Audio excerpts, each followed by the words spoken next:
Hey guys, welcome back, Bourbon Barkeep. I'm Noah, as you guys know. Still Curtis. Yeah. What week are we on here? 6, 7, 8, something like that? Pumping them out. Yeah. Pretty excited, man. We did some social media flooding, if you will, over the past couple weeks. Last week we were busy, for sure. We were busy, had a blast doing the Missouri Bourbon Fest bracket, barkeep bourbon stuff. That's right. Had bracket A and B come out last week, Tuesday, Wednesday, and then we did our championship spotlight with Wood Hat and Switchgrass out of St. Louis, about 50 miles from each other over there. So Probably, yeah. Kind of cool. Both just great whiskeys. So, But yeah, that brings us into this week, man. without further ado, we are super excited.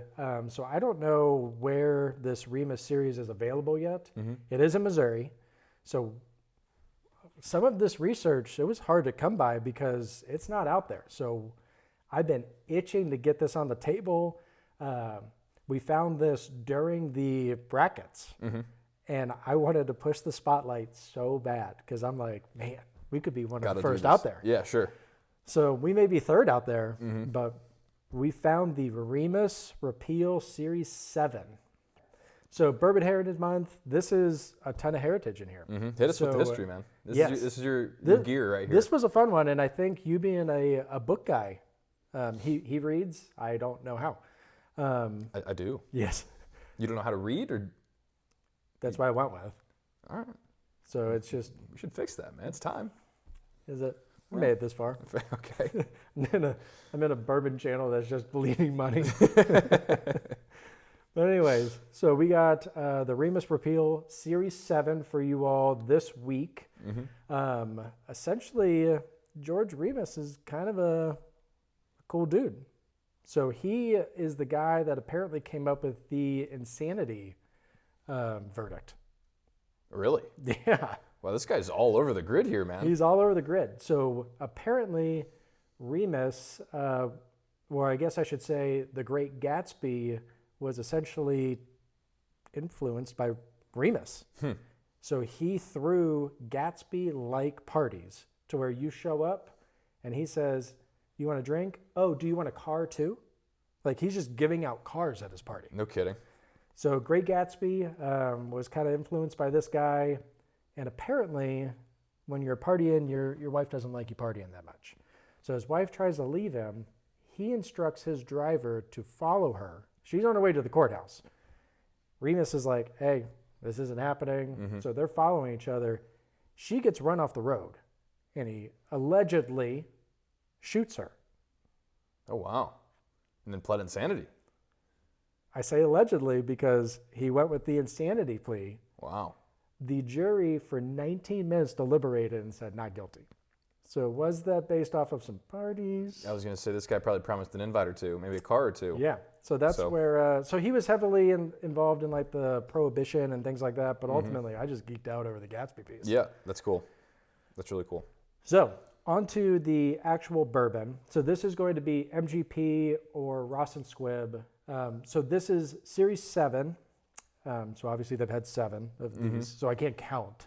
The reading is subpar. Sure. You can get to 10. Yeah.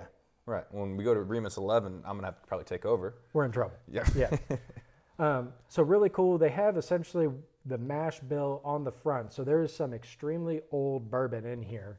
And I'll let you throw up the zoomed in. I'll blow up over this us. label here. So the oldest bourbon in here is from 2007. So 16-year bourbon.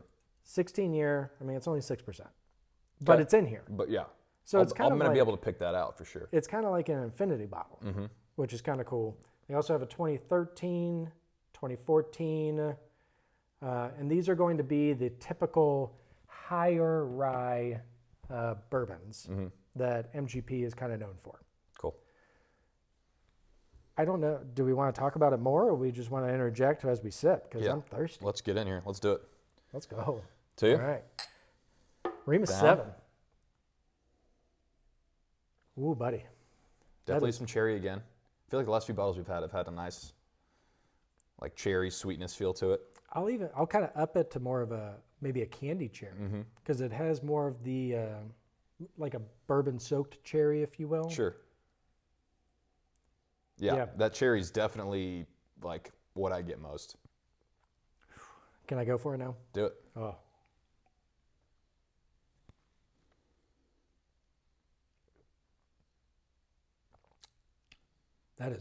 Woo! That's really good. That has a lot of spice, but in every way I want it to be. Mm-hmm. That has that cinnamon, baking spice, if you will, but heavy cinnamon. Definitely get the cinnamon. Still get the vanilla. I don't know about you, but I'm still finishing. That's really good. That is the longest finish we've had on this channel. Mm-hmm. So when it comes to, this needs to be stacked up against the 5, which I think we've referenced. Mm-hmm. We're just throwing the 6 out the window. The 6 just left a little bit to be desired. So out of the 7, this is the second youngest that they've put out, the 5 being the oldest at, I think it was 13, if not 14 years, if you're rounding up. Yeah, and this is almost 10, right? This is almost 10. If So you're- the second youngest. If you're like averaging out all of the different, there's 5 different years. Yes. Actually, 3 different years. 3 different years. I know what you're saying, because Yeah. it has like the 2 2013s and 2 2014s coming from different barrels. With the different rye, yeah. Yeah. So second youngest, but the second highest rye percentage. Okay. So, and Series 5 being the highest rye percentage. Mm-hmm. Yeah, the cherry continues, but it's Almost so, get a little nuttiness too. Like there's some like walnut pecan. I could see that. Yeah. Yeah. The oak is still very nice and heavy, but that rye comes through, and someone that doesn't seek out rye bottles, this is very impressive. I'm still getting maybe some raisin in there, some of the darker fruits. Like a plum. You could go plum. Okay. I'll go You plum. could. I'll go plum. Are we naming dark fruits, or are you tasting dark fruits? Probably more of the former. Okay, Sure. thank you. Just adding to your raisin thing, man. I just wasn't sure if we were be like blackberry. Prune. Yeah. These ratings are going to be really good. Yeah. So I'm excited to see how high Man, Segway's on you point go on today. it. We're here, man. Segways We're are on rolling. point today. So let's grade. Let's go. Do we want to snag a book real quick? Yeah. Be right back. All right. We're back. Got the books. Got the scores. At least I think so. The scores at the head. Sure. Yeah. You wanted to address our current grading scale, right? Yeah. So the availability. Categories, I guess I should say. Yeah. Well, we wanted to not hype up the Pappies. I mean, if we sat there and we were lucky enough to get a 23-year-old Pappy, we want it to be dinged on availability and give the littler man a chance to be in the top 3, maybe even over Pappy. But what we've been discovering is it's really difficult to answer that question. All we know is what we know. Right. And we also discovered that we're able to kind of build that availability piece into the 2 other categories, bang for the buck and also it factor. Yes. For instance, if something super rare that we find is not going to be $40. Right. So you're able to then kind of dock the Pappies of the world or the Weller Foolproofs or whatever you may find, because they're really expensive usually, because they're so rare, you're able to kind of knock it with the bang for the buck option. So Agreed. So we're taking away availability, putting it into the bang for the buck, and we're going to see how that plays with our rankings. It wasn't a big shakeup on our top 5, nope. especially It at 5%. Didn't change a thing. But ultimately, Clean the 4 Tickle categories. 13 that we did. Yeah. Like I see it, and then I don't, and then I see it. You have no clue if it's just like Right. luck of the draw or what. So So we're doing away with availability, so we're going to do the 4 categories this time, and then we're just going to grow. So we got our 4 categories now instead of 5. Senses, which is kind of an all-encompassing Smell and taste. nose, taste, yeah, mouthfeel. And then we have it factor. This is relatively subjective, but you know, the Pappies would score high. It's it factor. You know, there's history, there's prestige. And it's mood. Yeah, for sure. Then we have hug, which is another word for the finish. You know, how does the bourbon wrap up on your first taste, whatever it may be. We like a good finish. Sure. And then last but not least, bang for the buck. So this is what we talked about just a second ago. Pretty self-explanatory. Yeah. Cool. Senses, what do you think? This is high. It's high. I mean, that smell is in my wheelhouse bourbon. If you're going to sit there and tell me you get the brown sugar, which I didn't even mention, but you got the brown sugar, you got the cinnamon. I mean, I'm tempted to go 85. Okay, I was going to go 80. So if you don't feel like super, you know, overstretched there because of my 80, then It's really tough because when you're rating, you want to kind of give yourself that wiggle room. But this is the best flavor we've had. Yeah. With our running list that you're going to throw up later, so I don't know why I'm pointing here. But when we have a list, Holiday was my one so far. Yeah, I think I agree.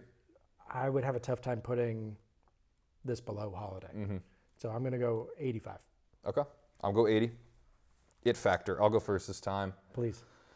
The story that you shared with myself as well as the rest of our audience was pretty awesome. The fact that they have one of these Repeal reserves every single year with a changing, ingredient list, recipe, if you will. Yep. Pretty cool. I'll go 75. That's a nice score. That's a great score. It's a nice score. 74 has been kind of our, we really enjoy this. Do we want to go higher? Yeah. 75 plus is like, you're talking about great to elite type of scores. Oh, yeah. I'm pretty close with you with the it factor. Like you said, with the, if I walk into a liquor store and I see a bottle, I'm like, yes. I bought this bottle. There was no price tag under it. I know what I've heard about it. Yeah. I don't know if I'll see it again. You're trusting it's not going to ring up as like 150. I'm hoping. Yeah. And to be fair as a man, you don't walk away. So this was a blind buy. Luckily, it was not 150, which we'll get to in a second. Yeah. I think I'm going to go 75 as well. Okay. I think having kind of the mash bill, beautiful bottle. For Hug, I think I'm probably going to go back to the 75 number. Like, I'm not going to go below that. Like, really enjoyed the Hug. It lasted longer than I thought it would. Just like it was like a warm embrace, but not too warm to where it's like, kind of uncomfortable. Okay. Like, it's just a really nice, long, warm embrace with someone you care about. So, yeah. I'm not going to dive into a story like we have in the past for the sake of time. And if it comes to for you. the lack of creativity, more or less. If it comes to you, let's spout it off. Okay, fair enough. Yeah, I'll go 75. While you rattle off your score, I'll think. But warm embrace, comfortable warm embrace is what I'm going to go with. I've never tried this, so this isn't a fanboy thing. I think I'm going to go 80 because, the depth is there, the mouthfeel is there, which we do lump into senses, but ultimately that does kind of come into the finish as well. That was the longest finish we've definitely done on the channel. Yeah. Again, probably Holiday being second. This is a Gatsby, welcome to my party. I know what I'm in store. Hug 80. So bang for the buck. That brings us to bang for the buck. Yep. So I don't think I announced. So we picked it up at $90. Okay.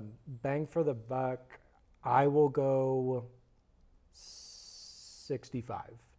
Okay. Mainly because I don't have a lot of $100 bottles, to be fair, so I don't have a ton.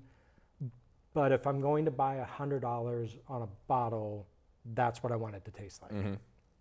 Yeah, agree. I'm not going to go as high as 65. I was going to go 55. Okay. It's $90. It's a premier high-priced bottle. That's right. And like you said, it tastes exactly how you want it to, and that's why it's not a negative. I'm going to go slight positive 55, but I'm not going to ignore the fact that it's $90. It's not like it's a $60 bottle. So yeah, it's $90. So I'm going to go 55. You know what? You talked me into 60. Okay. I'm going to go down from 65 to 60. All right, we got our scores. Let me tally them up real quick, and we will be right back once more. Thank you. All right. Got our scores?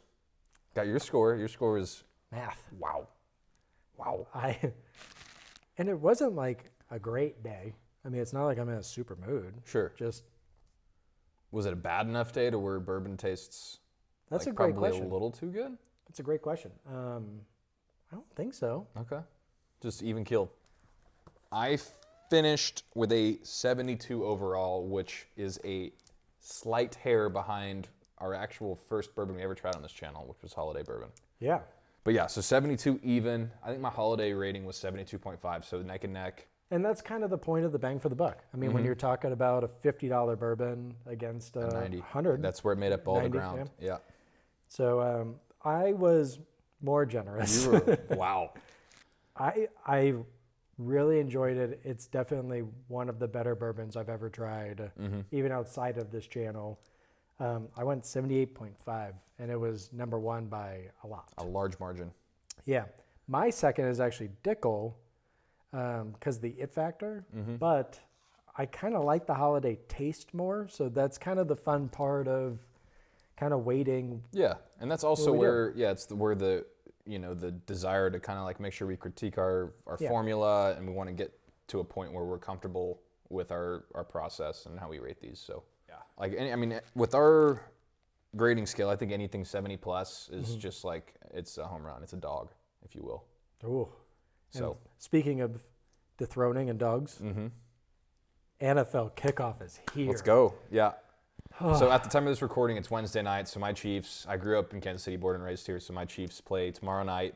This episode will come out Friday. So we don't know the outcome of the game. No. Everybody watching this does. But yeah, so, I mean, shit, dude. I've been looking forward to the NFL Week 1 for, probably 6, 7, 8 months now. February? And with your locks of the week, I mean, I had to lock you in a cage to stop you from making these locks way in advance. Yeah, and I have, speaking of, I have one more. We gave out one last week that was the Ravens-Packers teaser. Still in love with that. And I've actually gotten a little bit of positive line value here. So Ravens is now sitting -10. Yeah. So my second week 1 play. I have to. It's week 1. Saints -3. Let's go. Really high on the Saints this year. I think we're going to see the best version of Derek Carr we've ever seen. But yeah, I like the Saints this year, I think, more than most. And they're in the dome, they're at home. That place is a tough place to play. So by a field goal, I like them. I love your segment. Okay. I respect your locks of the week. I want you to make these people money. The Saints, man. Here we are, right here, Tampa. But anyways. To wrap up, Wrap up. George Remus 7, completely worth the price. Incredible pour, even at 90. I mean, I don't know what your walk of life is. Ours is not a daily bottle of 90. Snag it. It has a little it factor to it. You'll sip it slow, celebratory pour, celebrate the NFL weekend with us. We got more locks coming, so like, subscribe. Thank you all again, and we'll see you all next Friday. I've been here. All right. Hey, cheers, guys. Appreciate it.